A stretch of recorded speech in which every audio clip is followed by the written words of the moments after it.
سہیل آفریدی آپ یوں کہیے کہ ان کی وزارت اعلیٰ کی ابتدا ہو گئی ہے، اور ابتدا ہی کچھ بہت خوشگوار نہیں ہے۔ ان کا جذباتی پن ابھی نظر آ رہا ہے۔ مطلب مثال کے طور پہ انہوں نے وزیر اعظم ہاؤس جو لیٹر لکھا ہے، آج انہی کے صوبے کے متعلق میٹنگ تھی جس میں انہوں نے شرکت نہیں کی، اور جو وجہ بتائی ہے وزیر اعظم کو لکھ کر آفیشلی، وہ یہ ہے کہ میری پہلے سے انگیجمنٹ تھی، میں اس وجہ سے آ نہیں پا رہا۔ اور خود ہی لکھ کر اپنے ٹویٹر اکاؤنٹ پہ جو انہوں نے ریزن بتائی ہے وہ یہ ہے کہ چونکہ میں بانی پی ٹی آئی سے ملاقات نہیں ہوئی ہے، گائیڈ لائنز نہیں ملی، لہٰذا میں شرکت میں نے نہیں کی۔ تو یہ تو ابتدائی مطلب ہے کہ آپ کہیے آفیشلی لکھ کر دو مختلف ریزنز بتا کر ایک طرح سے یہ غیر سنجیدگی اور ایک طرح کا جذباتی پن، یعنی اس میں کوئی پروفیشنلزم نہیں ہے۔ اچھا، دوسری بات یہ کہ علی امین گنڈا پور آئے، اتنا عرصہ رہے، چلے گئے۔ اب سہیل آفریدی صاحب بھی اگر اسی رستے پہ چلنا چاہتے ہیں، میری سمجھ سے باہر ہے کہ یعنی جو کام ان کے بس میں نہیں ہے، یعنی بانی پی ٹی آئی کو جیل سے چھڑا لینا، یہ ان کے بس میں نہیں ہے۔ وہ بھی اسی کوشش میں لگے رہے۔ علی امین گنڈا پور صاحب وقت پورا کر کے چلے گئے، یہ اب آئے ہیں، ان کی ابتدائی یہ ہو رہی ہے۔ تو جو کام آپ کے بس میں نہیں ہے، وہاں سارے کے سارے وسائل بھی جھونکنے ہیں، پارٹی کو بھی لگانا ہے، خود بھی تقریریں کرتے رہنا ہے۔ جو کام نہیں کر سکتے، ساری کی ساری توجہ ادھر ہے۔ اور جو کام کر سکتے ہیں، یعنی لوگوں نے صرف اس بات کا مینڈیٹ تو نہیں دیا نا کہ بانی پی ٹی آئی کو رہا کرواؤ۔ لوگوں نے جو مینڈیٹ دیا ہے وہ مہنگائی کم کرنے کے لیے دیا ہے، روزگار کے لیے دیا ہے، اپنے صوبے کی جو سہولیات ہیں، ہسپتال کی، سکولز کی، کالجز کی، روڈز کی، انفراسٹرکچر کی، لوگوں نے اس لیے بھی تو ووٹ دیا ہے۔ یعنی گورننس کہاں ہے، امن و امان کی صورتحال کہاں ہے؟ تو جو کام یہ کر سکتے ہیں، جو ان کے بس میں ہے، وہاں توجہ نہیں کرتے، اس کا ذکر بھی نہیں کرتے۔ جو کام نہیں ہو سکتا اس کی طرف سارے کے سارے وسائل جھونکتے ہیں۔ احتجاج حکومت میں، جب حکومت دیکھیں، پختونخوا میں حکومت ملی ہوئی ہے، تو پختونخوا کا جو ان کا ووٹر ہے جس نے ووٹ دیا، اب وہ منتظر ہے کہ اس کی گلیاں محلے ٹھیک ہوں، اس کے ہسپتال ٹھیک ہوں، اس کے اسکول ٹھیک ہوں، اس کے اساتذہ کے مسائل حل ہوں، جو ایک گورننس ہے وہ اس کو ملے۔ اس نے تو اس لیے ووٹ دیا ہوا ہے۔ لیکن وہ کام جو یہ کر سکتے ہیں، جو انہیں کرنا چاہیے، یعنی گورننس دینا، اس طرف نہ علی امین گنڈا پور آئے، اس طرف نہ ہی ان کی ڈائریکشن دکھائی دیتی ہے۔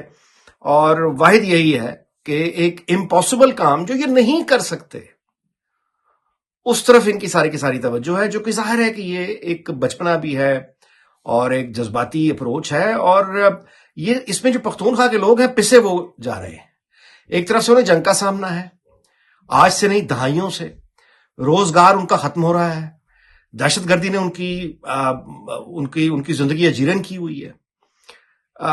دوسری طرف سے صوبائی حکومت، یعنی جتنے بھی وسائل اس کے پاس ہیں قیام امن کے لیے، ان کی مشکلات حل کرنے کے لیے، وہاں پہ کوئی توجہ ہی نہیں ہے۔ اس طرف پرائرٹیز میں وہ آتا ہی نہیں ہے۔ وہ تو ایک امپاسبل ٹاسک لے کے کھڑے ہو جاتے ہیں، وچ از انفارچونیٹ کہ پختونخوا کے جو لوگ ہیں ان کو ہر طرف سے مار پڑ رہی ہے۔ دوسری صورت یہ ہے کہ جہاں تک معاملہ یہ ہے کہ وہ یہ کہتے ہیں کہ وہ آپریشن نہیں ہونے دیں گے یا افغانستان پر، یہ اگین مطلب ہے کہ بانی پی ٹی آئی بھی اس طرح کی ذمہ داری ڈال دیتے ہیں جو کہ ان کے بس میں ہی نہیں ہے۔ یعنی اپنے وزیر اعلیٰ پہ، جس صوبے میں ان کی حکومت ہے، وہ اپنے وزیر اعلیٰ کی ذمہ داری ایک ایسی لگا دیتے ہیں جو امپاسبل ہے، وہ نہیں کر سکتے۔ وہ افغانستان سے جنگ کا معاملہ ہو یا ان کی رہائی کا معاملہ ہو۔ تو یہ بھی سمجھ سے باہر ہے کہ بانی پی ٹی آئی اس طرح کی ہدایات آخر کیوں جاری کرتے ہیں۔ بہرحال امید کرنی چاہیے کہ سہیل آفریدی چند دن گزار کے ایک آفیشل ڈیکورم، جب ان کو پتہ چل جائے گا، اپنے لیمیٹیشنز کا پتہ چل جائے گا، تو اس کے بعد وہ اس طرح کے انقلابی باتیں جن کا نہ کوئی مطلب ہے نہ کوئی معنی ہے، اس طرف نہ وقت ضائع کریں گے نہ پیسہ ضائع کریں گے۔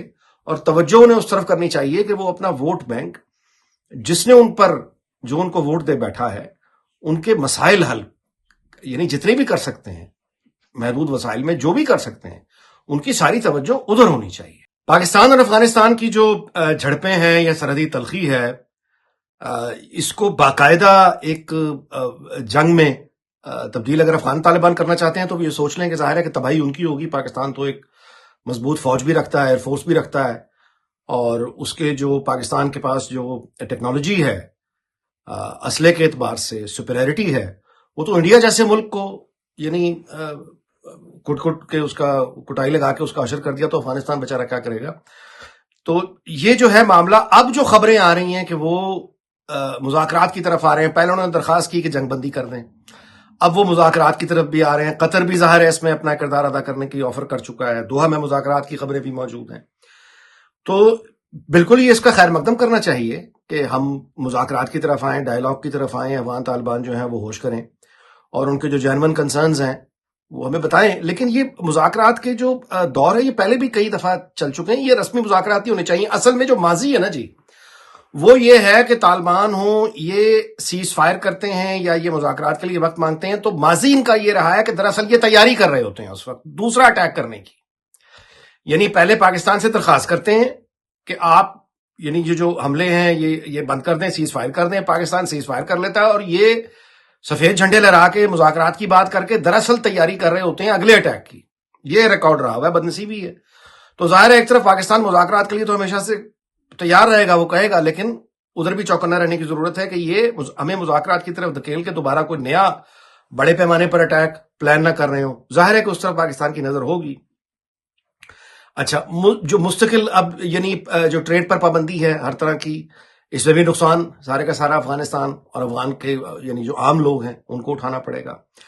طالبان کی پالیسیوں کی وجہ سے افغانی جو پاکستان میں رہائش پذیر ہے 40 سال سے، طالبان کی پالیسیوں کی وجہ سے اور ان کا جو پاکستان کی طرف رویہ ہے، جو حملے ہیں اس کی وجہ سے، وہ جو سزا ہے وہ اس افغان عوام کو مل رہی ہے جو پاکستان میں رہتا ہے. اب اس کو بھی چھوڑ کر واپس جانا پڑے گا. ظاہر ہے کہ جب آپ ایک ہمسایہ ملک ہے اس کے ساتھ آپ کی اتنی تلخی بڑھی ہوئی ہے، آپ جنگ میں ہیں، حالت جنگ میں ہیں، پتہ کچھ نہیں ہے، اعتماد کچھ نہیں ہے، تو پھر اس قوم کے جو لوگ آپ کے ملک میں رہائش پذیر ہوں گے، بے شک وہ 40 سال سے بھی ہوں، ایک شک کا دائرہ جو ہے وہ وہاں جائے گا کہ مطلب وہاں سے یہ انفارم نہ کر رہے ہوں، ان کی مدد نہ کر رہے ہوں حالت جنگ میں. تو پھر ظاہر ہے کہ جو فنڈامنٹل رائٹس ہوتے ہیں جو پاکستان کی کانسٹیٹیوشن بھی گارنٹی کرتا ہے وہ سسپینڈ ہو جاتے ہیں. جب اسپیشل انوائرمنٹ آتا ہے، جنگ کی صورتحال ہو جاتی ہے، تو وہ یعنی جو آپ کی بنیادی انسانی حقوق ہیں وہ بھی سسپینڈ ہو جاتے ہیں. اور اس کے علاوہ جو کامن سینس ہے بائی دا وے، ایک جو رہنے کا طریقہ ہوتا ہے وہ بھی سسپینڈ ہو جاتا ہے. کیونکہ پھر آپ کی سب سے جو بڑی ترجیح بن جاتی ہے وہ زندگی بن جاتی ہے، امن و امان کی صورتحال بن جاتی ہے. اب اس کی قیمت اگر ٹریڈ میں نقصان ہے تو پھر وہ دینی پڑے گی، تو دینی پڑے گی، کوئی بات نہیں. یہ جو ٹریڈ بند ہوئی ہے اس میں افغانستان کا بھی نقصان ہے، ہماری طرف بھی لوگوں کا نقصان ہے. پاکستان پھر برداشت کر جائے گا، اس کے پاس تو اور بھی راستے ہیں. افغانستان کیا کرے گا؟ تو ان کو یہ مطلب جو حکومتی ڈھانچہ وہاں موجود ہے، اب ان کے لیے وقت آ گیا، ان کو فیصلہ کرنا ہوگا. اگر تو انہیں پاکستان کے ساتھ معاملہ، ظاہر ہے کہ ان کی بھی خواہش تو یہی ہونی چاہیے فطری کہ پاکستان کے ساتھ ان کے تعلقات اچھے ہوں. تو طریقہ وہی ہے کہ پاکستان میں جو لوگ آ کے اٹیک کرتے ہیں، تحریک طالبان پاکستان والے، افغان طالبان آج بھی پاکستان کا ساتھ دے کر ان کی دہشت گرد جو ٹھکانے ہیں ان کو ختم کریں، انفراسٹرکچر کو ختم کریں. ورنہ وہ اپنے سارے کا سارا نظام ہی خطرے میں لے آئیں گے. اور ان کی پالیسیوں کی وجہ سے افغان عوام کے ساتھ سب سے بری ہوئی ہے. یعنی اس تمام کھیل میں سب سے مظلوم جو ہے وہ خود افغانستان کے عام لوگ ہیں جو طالبان کا ظلم سہ رہے ہیں. ان کے یعنی غنڈہ گردی سے انہوں نے قبضہ کیا ہوا ملک پہ. ایک تو وہ حکومت کو برداشت کر رہے ہیں اور اوپر سے وہ افغان جو پاکستان کے اندر تھے ان کی پالیسیوں کی وجہ سے وہ بھی سب کے سب اب اس کی قیمت دے رہے ہیں. تو ظاہر ہے کہ ہم اس پہ دیکھ کر دکھ اور افسوس کا اظہار ہی کر سکتے ہیں. بٹ بہرحال امید کرنی چاہیے کہ افغان طالبان کو عقل کو ہاتھ ماریں گے، ورنہ یہ زیادہ دن چل نہیں پائیں گے.